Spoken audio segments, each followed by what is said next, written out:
Yeah, I'm here now, and I'm just waiting for my streaming on the other platform to come on. There we go. So, thank you for joining. Thank you for joining. I'm looking forward to having a really great conversation with you guys this afternoon. Um, thank you for joining. Thank you for joining. Um, it's really been a very interesting week for me, and the interesting thing about this week is that I've been reflecting on quite a range of subjects, and the subject that I'm going to be sharing with you this afternoon is actually a subject that I've debated in my house with my crew, my wife and my children, and I actually realized that we are all coming um, at this specific element that I'm going to be discussing today from different angles, and everyone, coming at it from their angle, from their perspective, and and and and with their own view of how things are supposed to look like. Today, I'm really going to be talking about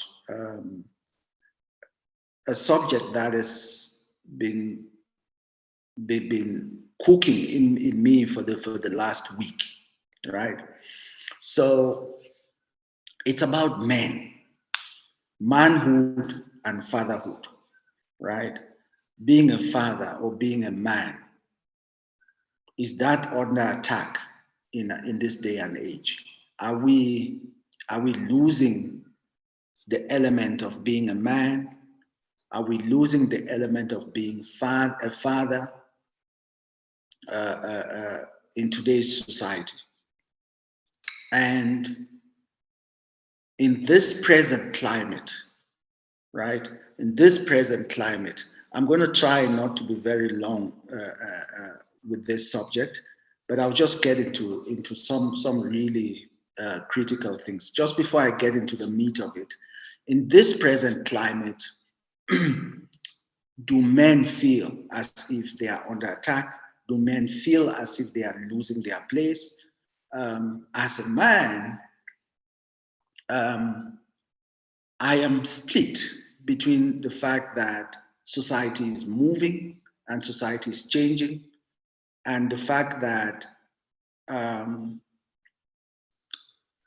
men are not ready to leave the place of privilege and look at the world in squarely in the way in which the world is right now. And that is affecting every aspect of the way in which men and fathers are responding to, to the societal pressures that they have. Just to get into it, when I grew up in a small neighborhood in Cameroon. I live in Johannesburg at the moment. I grew up in a small neighborhood in Cameroon, and before uh, uh, uh, my parents moved to where their home is at the moment, we were living in another neighborhood, and between our house and another house, there was a passage that people used to, to, to get into the neighborhood and to go out of the neighborhood and go out into town. And there was an old man. At the time, I was probably what, 6, 7, 8. I remember it very clearly because it was a major event for us and for our family. And, you know, when we grow up, we make picture memories. We have picture memories of certain things that end up defining how we see the world and how we interact in the world. So there's an old man who always, you know, when he came back in the evening from work, he was always so drunk. And he would be singing and singing loud. And he walked past every evening when he came back from work, singing drunk. And we had two very big German shepherds, huge German shepherds.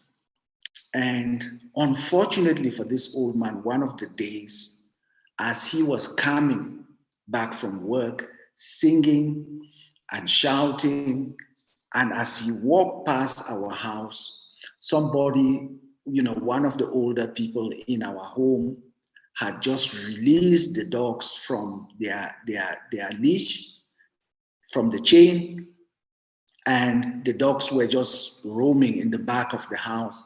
And as soon as they heard this old man singing and shouting, he was so drunk. Every time when he walked past that footpath, you know, there was a little some kind of a gutter on the side of it. He would fall down that gutter, he would get up and he would walk and pass. So this time, unfortunately for him, as he walked past, the dogs were just released, and the dogs attacked him. Our dogs attacked him, and we struggled. And you know, the older people, I was much younger. I was probably 6 or 7 or maybe 8 maximum. And the older people in the house helped and got him out of the hand, you know, the fangs of the dogs. But what happened is that 2 days after, he came with a hospital report and a police convocation for my parents. I don't know how it ended, but we gave that man the name Mr. Drunkard Reporter. Mr. Drunkard Reporter. There's a reason why I'm telling you this story. In fact, when we moved to the neighborhood where my parents are at the moment, there was also another old man. He would drink himself into stupor. He would drink himself so badly that he would go to the other side of the city. He would drink after work, and then he would be unable to find his way home. And he would keep going around and asking people, can you show me the road to Banja Street, which is our neighborhood? Can you show me the road to Banja Street?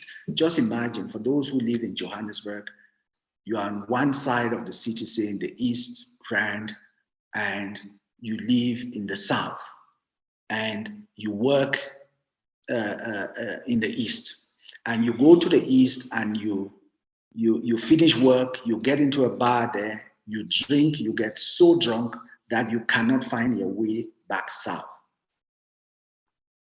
And you are asking people around there, can they show you the way to your neighborhood and to your street? How complicated can that be? So the man got lost so many times getting home. Yeah. So in the last week or so, there's been, this whole thing with the Oscars, Will Smith, the American actor, slapping Chris Rock, right? And the images have been all over the place, yeah? So I'm just going to show you 3 images in this in this conversation. 3 images, and on the back of each of those images, I'm going to try to share what I see as the state of mind of the parties in the image. The first image is the image of when Will Smith slapped Chris Rock, right? That's the first image. I'm going to share that on the screen right now, and then I'll talk you through what I think was what's the state of mind. So that's the first one. This one. Okay, so in this image, Will Smith had just walked from his seat in the gallery, or he was sitting in the front. He had walked from there after Chris Rock had made a joke against his wife or about his wife. And he walked straight onto stage and he gave Chris Rock a slap direct in the face of all the global cameras that were focused on Chris Rock, and well, in the face of the audience who were sitting there, and all of us around the world who would see the images in the post the action. Yeah. So in this image, I am really fascinated by his state of mind. So from the point when he made the decision to get off his seat, yeah, from the point where he made the decision to get off his seat, let me just go back to my screen. Yeah, from the point where he made a decision to get off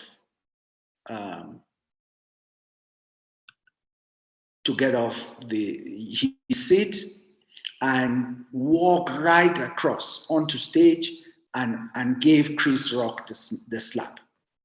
What was his state of mind? I've been reflecting about that, and I was really thinking, what was his mental state, right, at that point? And what I would want to share about that is that the slap Chris Rock got from Will Smith did not start from the joke Chris Rock made on the day. What do I mean by that? In the last year or so, the Smith family, Will Smith and his family have been under tremendous attack, or tremendous attack by some choices that they have made. He has been called names. He would think possibly that he has been treated very unfairly by people who know very little or nothing about his situation. And he is human. Irrespective of how thick-skinned you are, those things would get to you. And he's been in a place, this whole media storm over the last year or even more has taken him to a place where he almost feels powerless. He almost feels as if there's nothing that he can do. He has little or no control of anything anymore.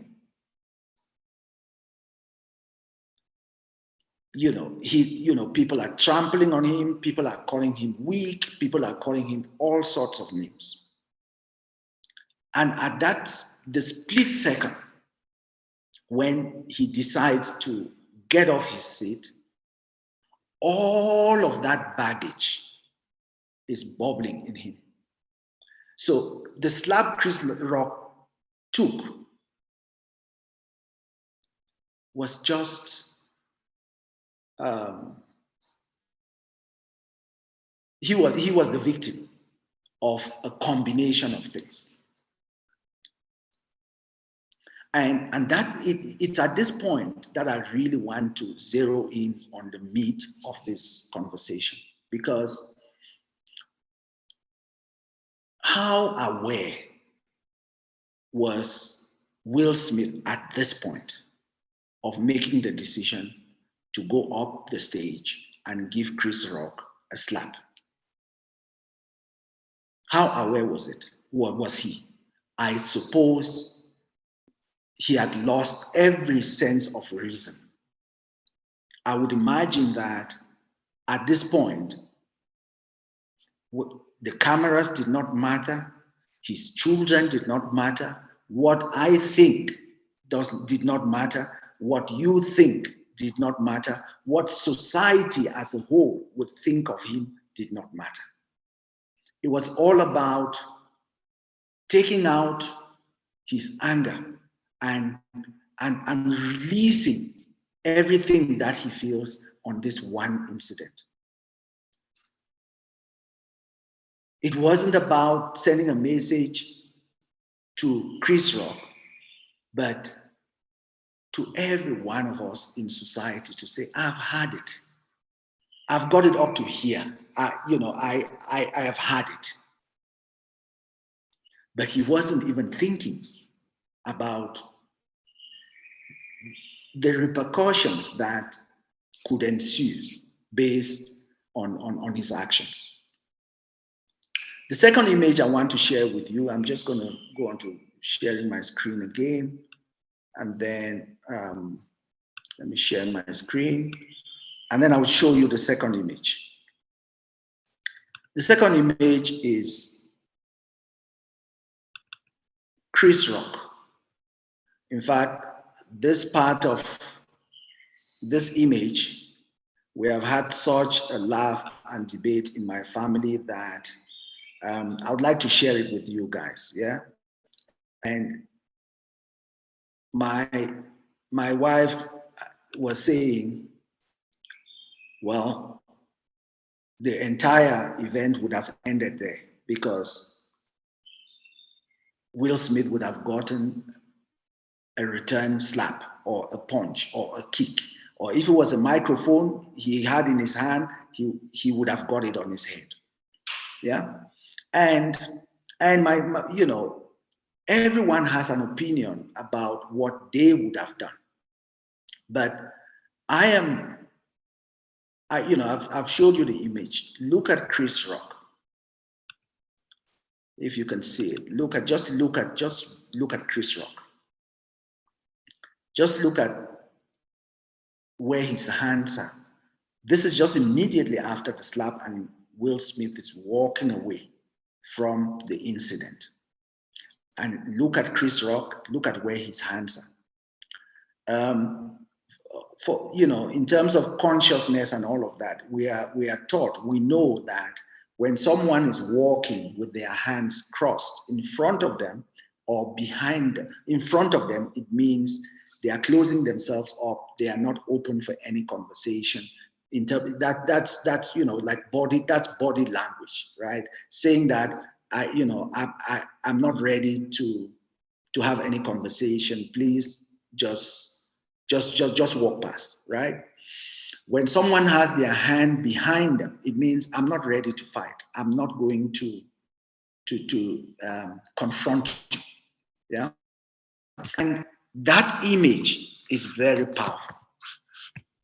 Or this image is very powerful in the sense that these are two men.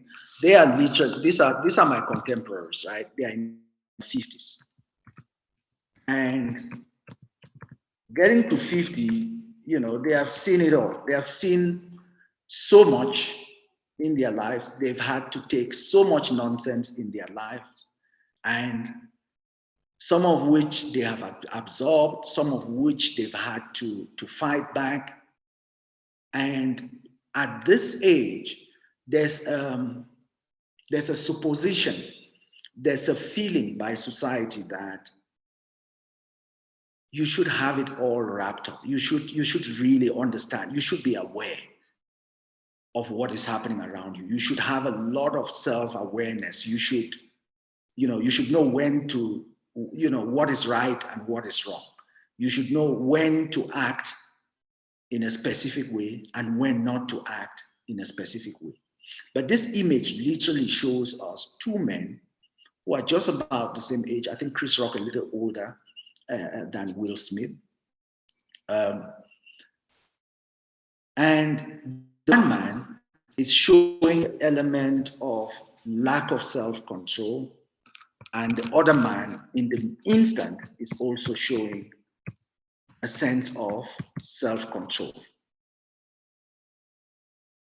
Self-control and self-awareness, knowing where they are, what they are doing, the impact it has on them, and the impact it has on the people around them, the impact it has on the society and the community at large.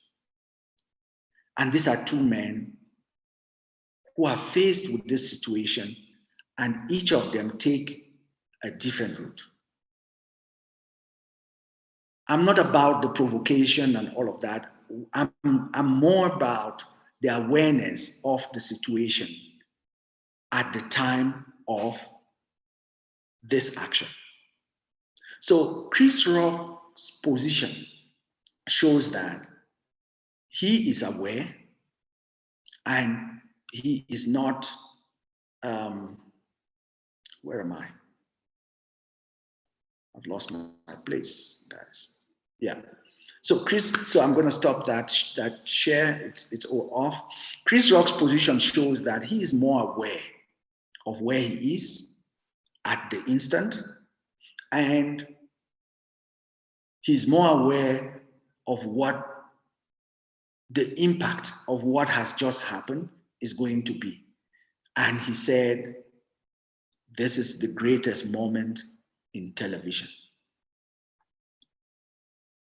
But Will Smith, even when he went back and sat down, he still kept yelling. He still kept, he's still bubbling inside.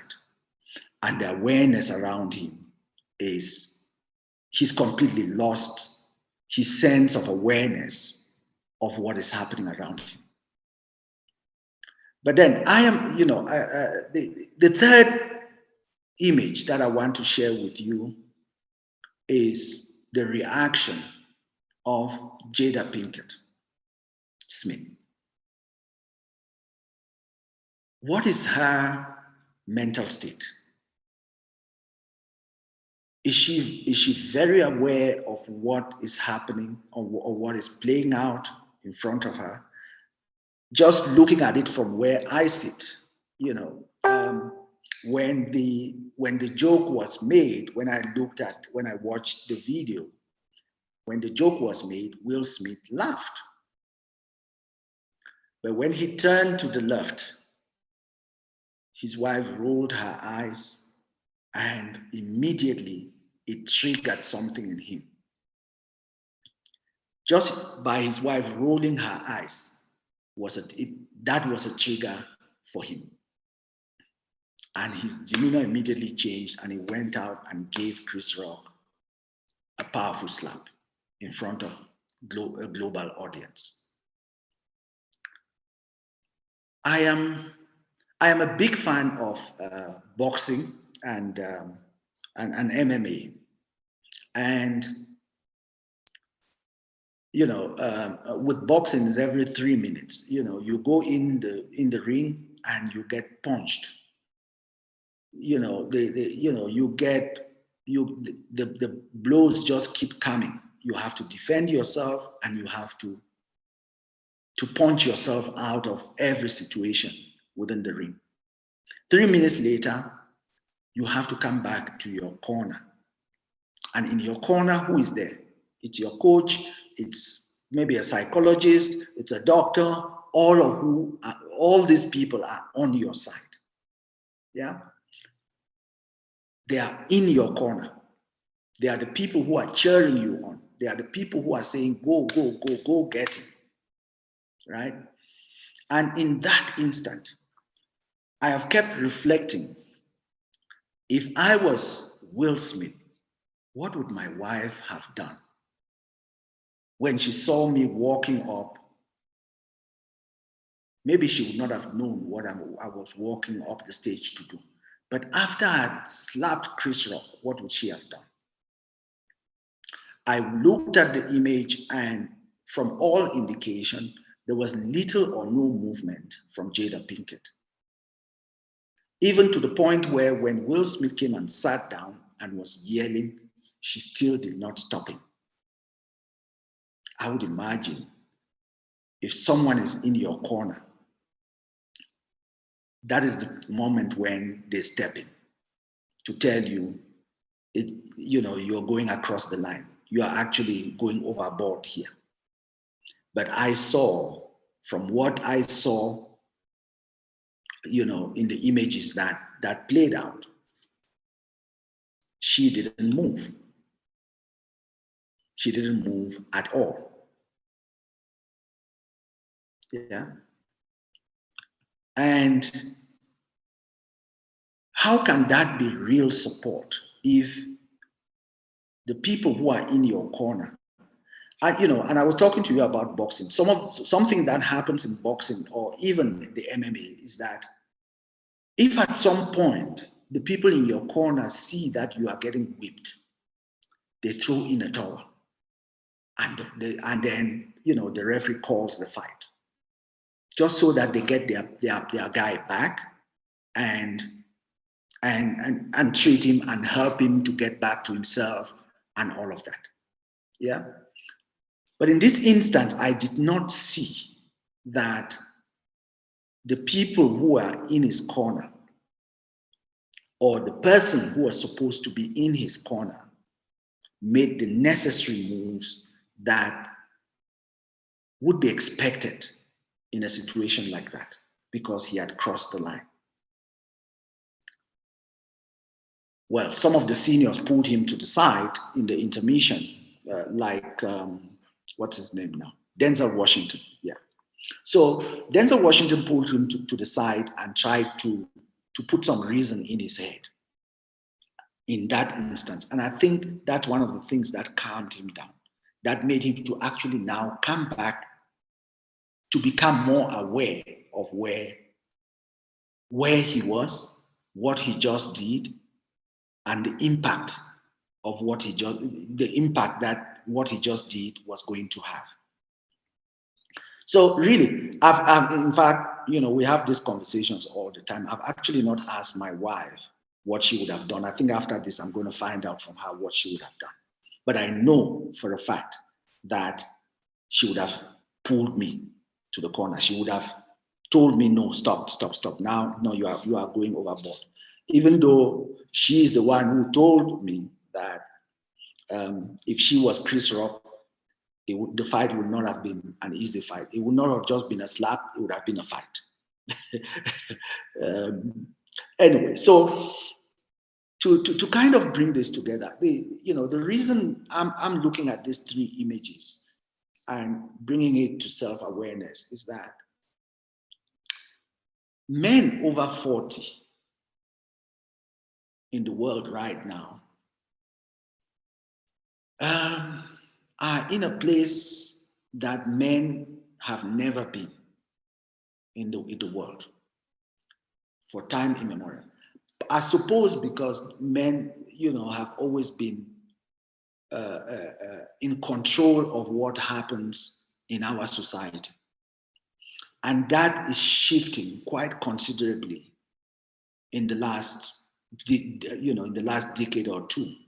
And it's having a major impact on their mental health, on their ability to be able to stand up and open their mouths and voice what they feel, especially because actually opening up and saying that, I am feeling this pain right now, it may actually bring them to a place where people think they are weak. But what is wrong with being weak, right? We live in a world where men are assumed not to have feelings. There's an assumption that men do not have feelings, or that their feelings at this point may not matter. But in fact, I would like to remind you that their feeling matters. And the people around us need to keep reminding us that our feelings matter. Because in the case of Will Smith, that is really a low point for him to be able to lose his awareness in that instant, because he's a smart guy. You know, he's very aware. He's been around these things, you know, from when he was a child. He's a smart guy. So I would imagine that he knows these things, right?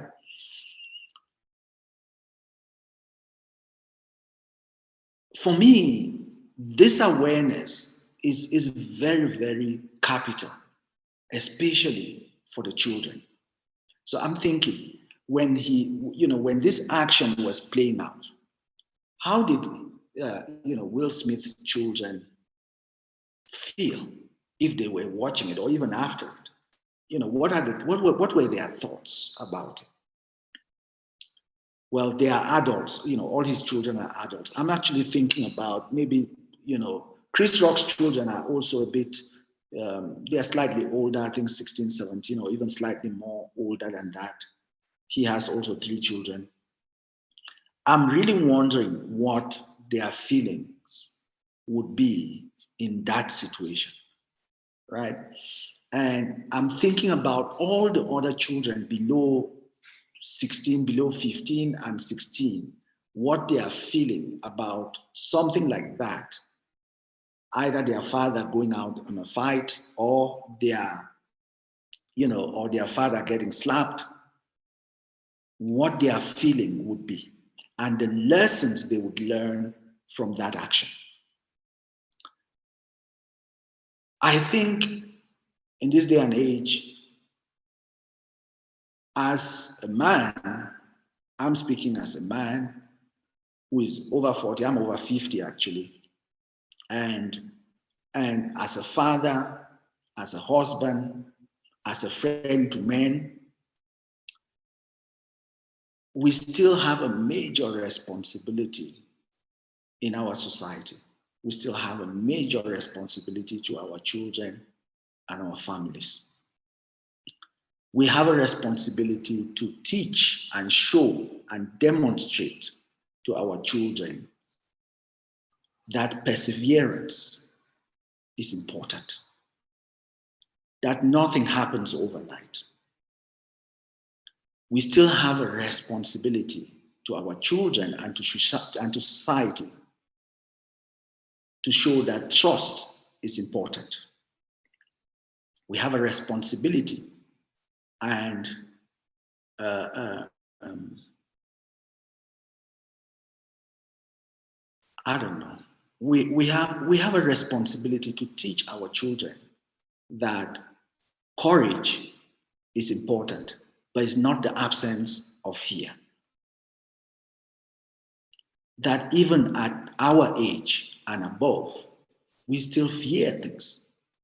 We are still afraid of certain things. We are still afraid that, maybe of what people would say, what people would think. But getting to a place of self-awareness is to be in a place where you know exactly what your mission, what your purpose is. But keep transmitting these values to your children and exuding these values to the community you live in, or the community that interacts with you. We still have a responsibility to teach our children and to demonstrate in our communities compassion, empathy, and self-discipline, self-control. Self-discipline, self-control. I think in the 2 gentlemen in the incident that I mentioned earlier, one of them showed self-control and self-discipline, and the other didn't after the incident. Because in the face of self-control, Chris Rock took his hands and put them directly behind him to show that I'm aware of what is happening now. I'm aware this is this is a very important moment, in television. I'm not going to get into a fight. And as soon as Will Smith kept, as Will Smith kept, saying, keep my wife's name out of your effing mouth, he said, yes, I'm not going to say her name anymore. I'm sorry. Then he said, this is the greatest moment in television, that self-awareness. So I would hope that the children would learn from that specific incident that self-discipline and self-control matters. Because what would have been the greatest night for Will Smith's career as an actor is almost turning out to be one of the worst nights of his career. The other very important factor that we still hold as a responsibility as men over 40 and above is that we have to be honest. Honest to our families, honest to our children, honest when we are tired, honest when we can, honest when we can't, show when we are weak, show when we can't do something, share with them what is possible and what is impossible for us, break down when we need to. But most especially, this one is very interesting to me. In fact, I think about a day or so ago, I was reviewing some CVs, and I noticed that most of the CVs that I had that had Hotmail and Yahoo as email addresses were people who were born in the 70s. And I was sharing that with my wife. And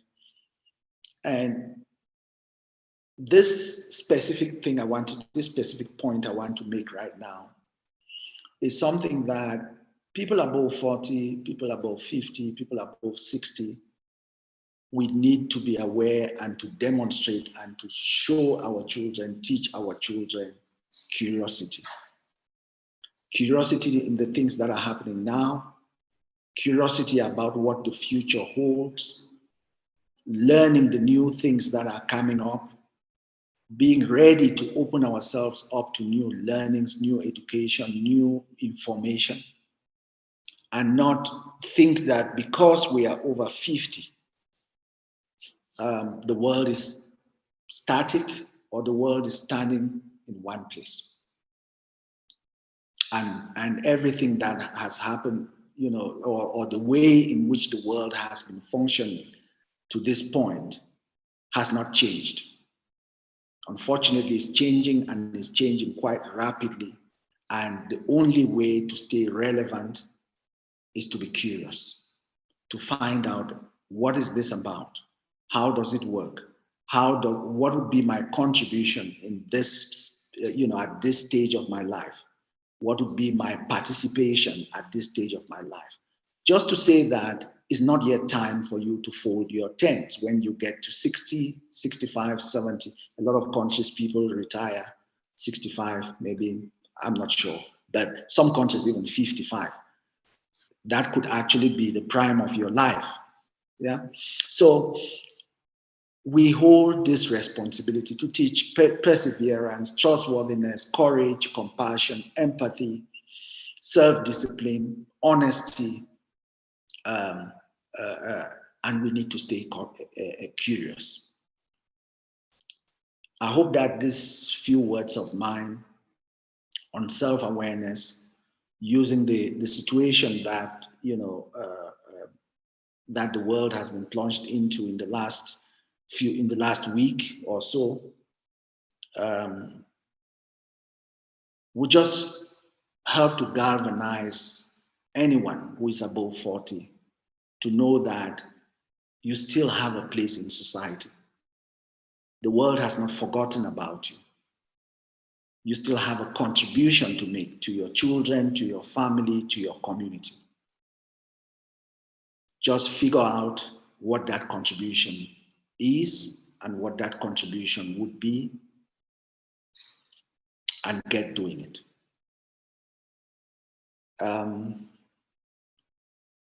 There's no time like now to start doing what,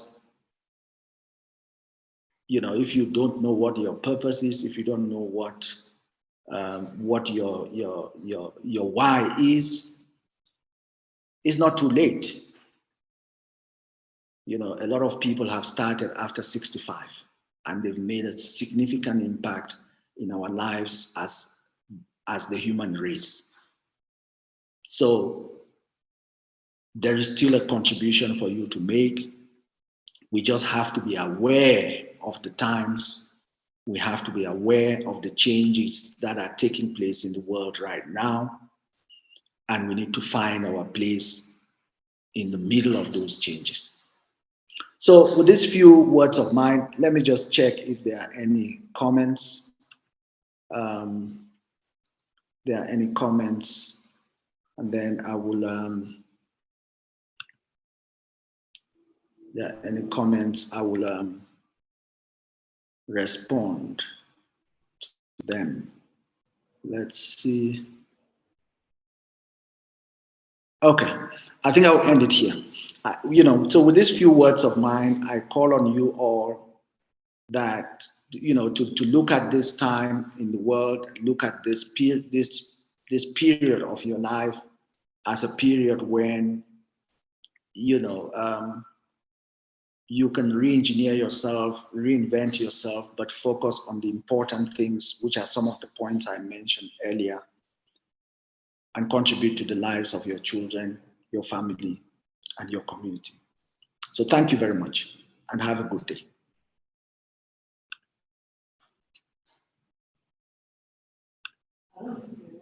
The recording has stopped. You say? You can't see it. Oh no. You should have told me. I can still stop in the middle. Oh my God. It's fine, just post it. Then just post the Zoom thing on Facebook. Yeah. I sent a message about how would I tell you that about? Then I'll distract you from looking and all of that.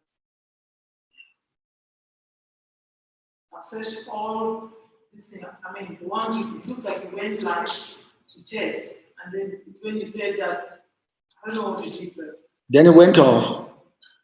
It went off. Oh no. So this whole video is not on Facebook. Ah, yeah. Okay. It's fine, just post it on Facebook now.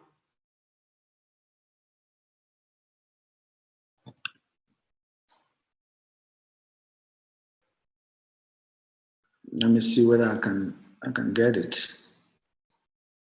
At least you recorded it, so you can get it. Is that even when you record it? Ugh. So even my connection has timed out. What connection has timed out? So my connection timed out, that's why.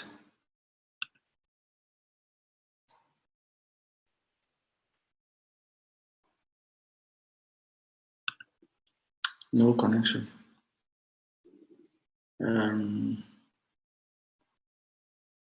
Let me go back. Let me end this.